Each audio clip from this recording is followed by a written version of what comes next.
Selamat pagi, selamat hari Minggu saudaraku yang diberkati. Jumpa lagi dengan saya, Pastor Fabianus Tutuboy. Berada di persimpangan jalan untuk memilih mana yang harus kutempuh adalah pergumulan yang seringkali ada pada diri setiap orang.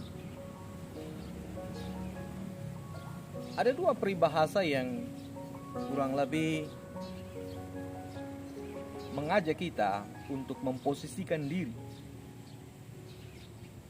Peribahasa yang pertama yakni tinta setitik merusak susu sebelanga.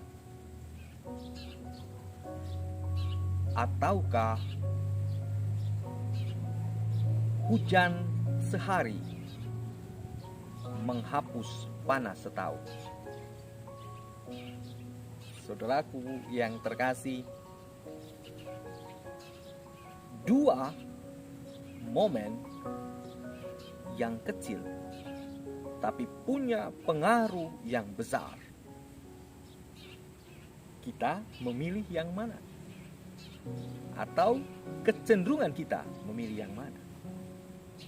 Saudaraku yang terkasih, bacaan kitab suci pagi hari ini, bacaan pertama dari kitab Yosua, mengingatkan kepada kita. Yosua mengatakan, silakan Anda memilih bahwa Anda mau menyembah kepada dewa-dewa lain, bangsa lain, atau setia kepada Allah leluhur kita.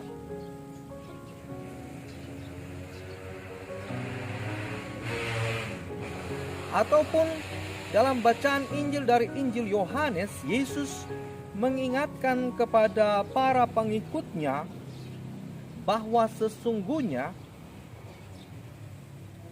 ketika Yesus berbicara tentang dirinya, tubuhnya adalah benar-benar makanan dan darahnya adalah benar-benar minuman,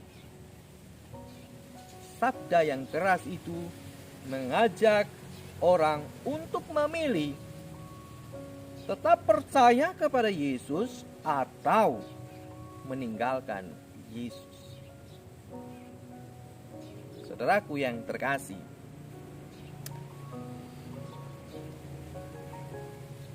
baik bacaan pertama maupun bacaan kedua mengingatkan kepada kita bahwa untuk memilih sesuatu yang benar dalam kehidupan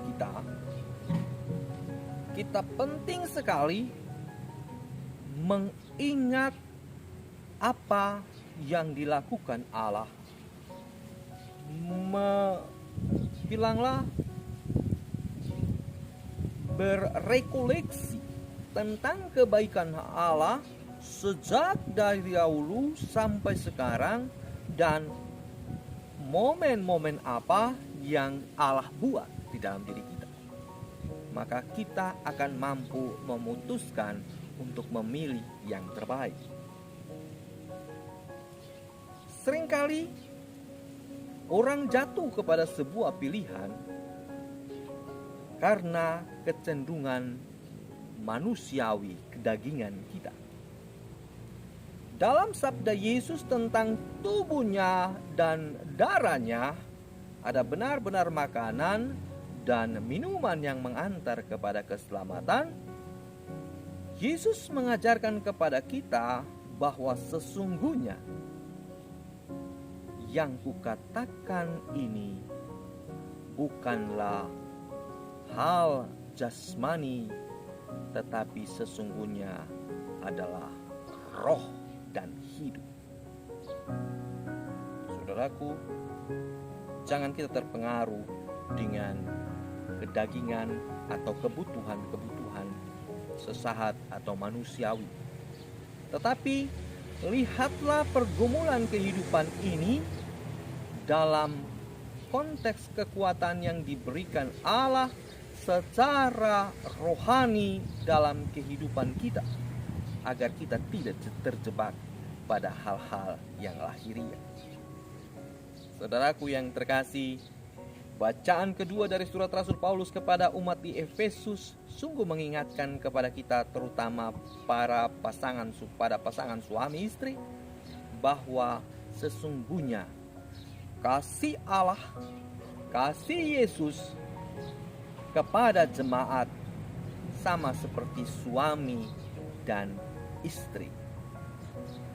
Suami menjadi kepala untuk istri, maka istri harus taat, sama seperti kepala mengendalikan bagaimana kita harus bergerak. Tetapi juga istri harus mengasihi suami, karena sesungguhnya apa yang dirasakan oleh suami itu adalah bagian dari memuliakan istri.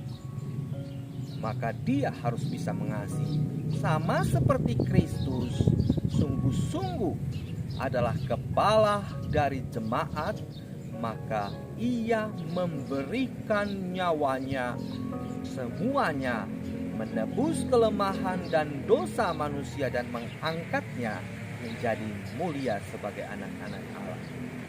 Saudaraku, sebuah hubungan yang erat, yang tidak terpisahkan, yang menjadi sebuah keutuhan, sama seperti sakit di kuku terasa di jantung. Maka inilah bagian kesatuan yang harus kita miliki sebagai, bilanglah, keyakinan iman kita kepada Allah. Saudaraku yang terkasih, barang siapa menghidupi ini dalam dirinya, maka kekuatan Allah pasti terjadi dalam kehidupannya. Ia tidak akan pernah terpisah dari Allah, maka berpasrah kepada Allah dalam setiap pergumulan, maka Allah sungguh menaungi kita dengan berkat-Nya. Tuhan menyertai kita. Amin.